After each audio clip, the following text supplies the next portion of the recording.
ఇష్టమైన రాక్షసుడు పార్ట్ 11. వెనుక నుండి హత్తుకున్న అతని చేతులు తన నడుమును చుట్టేస్తే, అతని పెదాలు ఆమె మెడ మీద ముద్దుల వర్షం కురిపిస్తాయి. ప్లీజ్ రా. ఏంటే? కష్టంగా ఉంది. నాతో ఎలా ఉంటుందో తెలిసే కదా ఇక్కడి దాకా తీసుకొచ్చావ్. నీకిష్టం లేదా?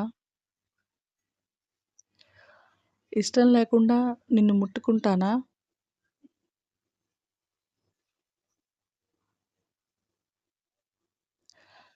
పెళ్లి కాకుండా ఈ స్టెప్ ఎందుకే? అవసరమా? నువ్వు నాకే సొంతం అవ్వాలి అన్న స్వార్థం. పెళ్లి చేసుకుందాం అన్నావు కదా, అప్పటి వరకు ఆగవే.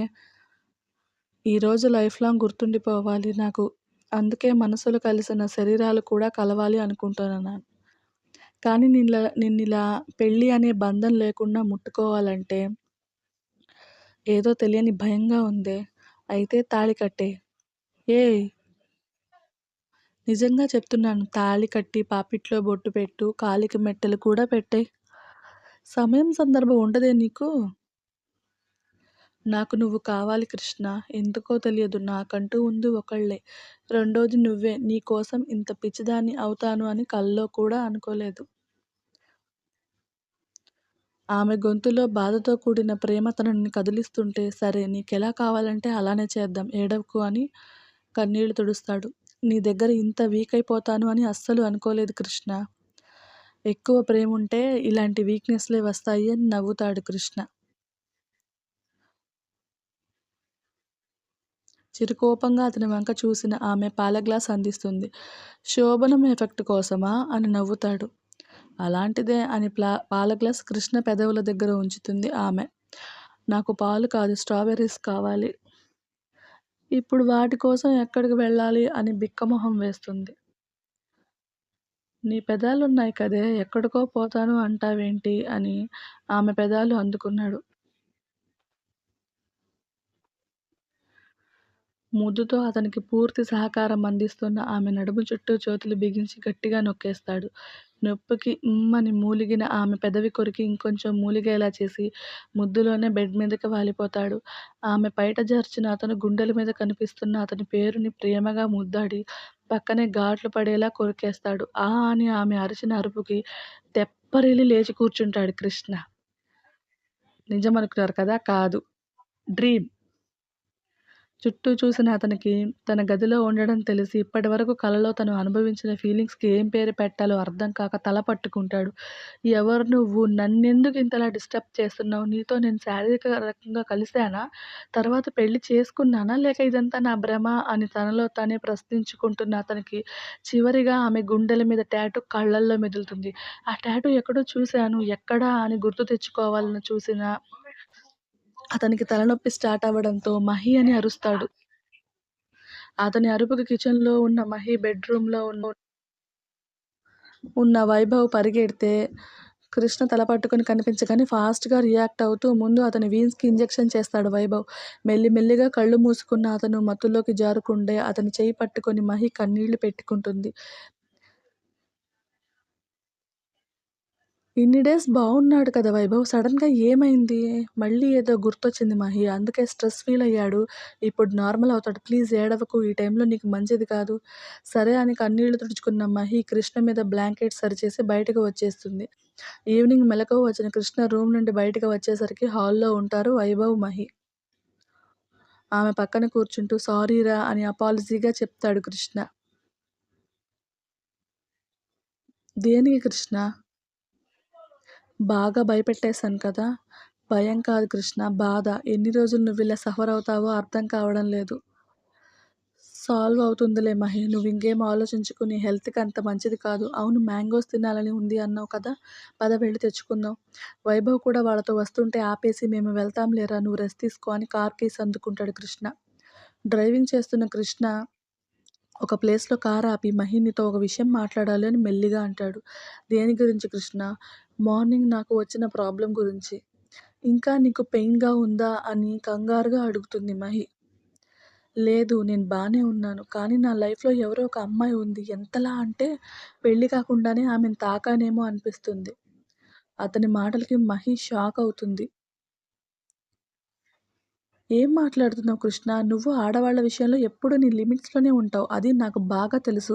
అలా కాదు మహి, ప్రేమించిన అమ్మాయి మాట కోసం పెళ్లి కాకుండానే కలిసానేమో అనిపిస్తుంది. నువ్వెలా చెప్పగలవు కృష్ణ? ఆ అమ్మాయి గుండెల మీద టాటూ నేను రీసెంట్‌గానే ఎక్కడో చూసాను మహి. వాట్? నిజం. ఆ టాటూ ఎక్కడో చూసాను. పైగా అది నాకు కొత్తగా అనిపించట్లేదు. చాలా సార్లు ఆ టాటూ చూసినట్టే అనిపిస్తుంది. మరి ఆ టాటూ ఉన్న అమ్మాయి ఎవరో గుర్తు తెచ్చుకో కృష్ణ. గుర్తు రావడం లేదురా. ఆ అమ్మాయితో నేను కలిసానో లేదో, ఒకవేళ కలిస్తే ఇప్పుడు తన పరిస్థితి ఏంటి అన్న ఊహ నన్ను పిచ్చివాడిని చేస్తుంది. నాకు ఆ అమ్మాయి ఫేస్ కనిపించలేదు. ఇన్ని స్టోర్ చేసిన నా బ్రెయిన్ తన ఫోటో కూడా స్టోర్ చేసుంటే బావుండేదని బాధగా అంటాడు.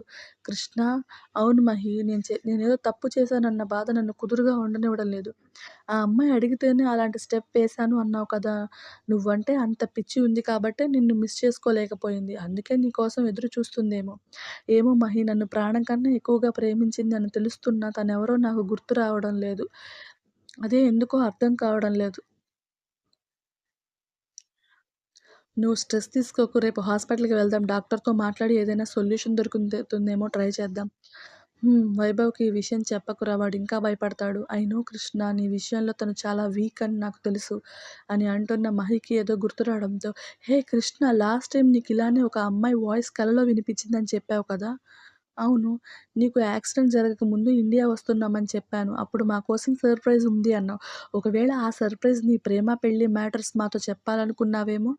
అవును కదా! అయితే ఆ అమ్మాయి నిజమే మహి. నేనెక్కడో ఒక మూల భ్రమ అనుకుంటున్నాను. నీ మాటలతో నేనొక అమ్మాయిని లవ్ చేశానని క్లియర్ అయిపోయింది. ఎవరో తెలుసుకోవాలి, అదే అర్థం కావడం లేదు. నువ్వు ఆఫీస్‌లో వర్క్ చేసిన అమ్మాయిని లవ్ చేశావేమో కృష్ణ. బయట నీకు ఆ అమ్మాయిల్లో ఫ్రెండ్స్ అయితే లేరు. ఆఫీస్‌లో అంటే ఆల్మోస్ట్ 6 మంత్స్ బ్యాక్ ఉన్న అమ్మాయిలు ఇప్పుడు కూడా ఉన్నారేమో చెక్ చేయాలి. సరే, మనం సెర్చ్ చేద్దాం, ఖచ్చితంగా దొరుకుతుంది. తను దొరికితే నాకు ఈ పొజిషన్ ఎలా వచ్చిందో కూడా తెలుస్తుంది మహి. ఒకవేళ ఆ అమ్మాయి నీ కోసం ఇంకా వెయిట్ చేస్తుంటే ఏం చేస్తావు కృష్ణ? పెళ్లి కాకుండానే నా కోసం ఏ ఆడపిల్ల చేయని ధైర్యం చేసిందంటే అస్సలు వదలను మహి. అయితే నాకు వదిన రాబోతుందనమాట. చిన్నగా నవ్వి కారు స్టార్ట్ చేస్తాడు కృష్ణ. Good morning.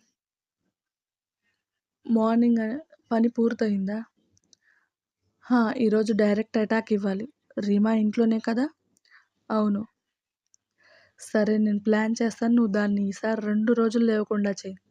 అంటే ట్రీట్మెంట్ డోస్ పెంచు. కానీ ప్రాబ్లమ్ అవుతుందేమో. నీకేం ప్రాబ్లమ్ రాదు. నేనున్నా కదా! Trust me. మిమ్మల్ని నమ్మే ఈ స్టెప్ వేశాను. గుడ్. ఆ నమ్మకం అలానే మెయింటైన్ చెయి. మీ మదర్ ఆపరేషన్ కూడా అయిపోయింది. నేనింకా పని పూర్తి చేయలేదు కదా అని ఆశ్చర్యంగా అడుగుతాడు ఆ వ్యక్తి. ఒక్క స్టెప్ ధైర్యంగా వేసి మంచి రిజల్ట్స్ ఇచ్చావు. అది చాలు. కానీ నీకు ఇష్టం లేకపోయినా చేయమని చెప్పాను. నాకు తప్పలేదు. మౌనంగా ఉండిపోతాడతను.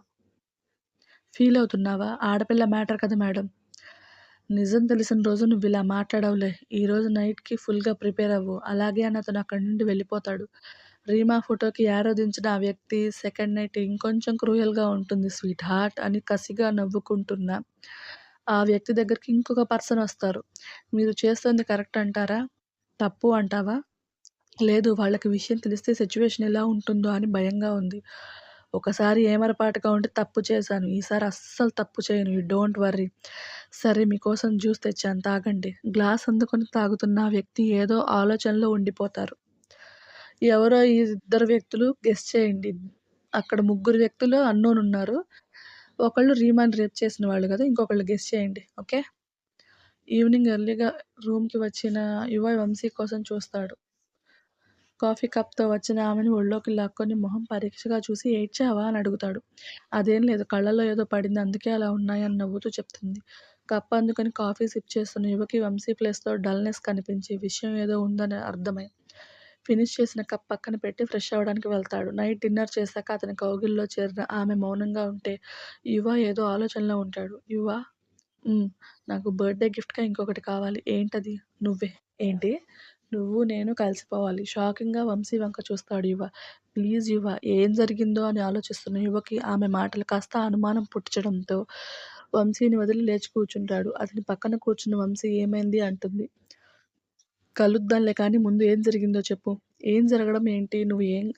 నువ్వు నాకు కావాలి అనిపించావు అంతే. నీకిష్టం లేకపోతే వదిలేయ్ అని బెడ్ దిగబోతున్న ఆమెని ఓణీతో సహా తన మీదకి లాక్కొని వేషాలాపి, విషయం చెప్పు వంశీ. నాకు కోపమొస్తే నీకు మంచిది కాదు.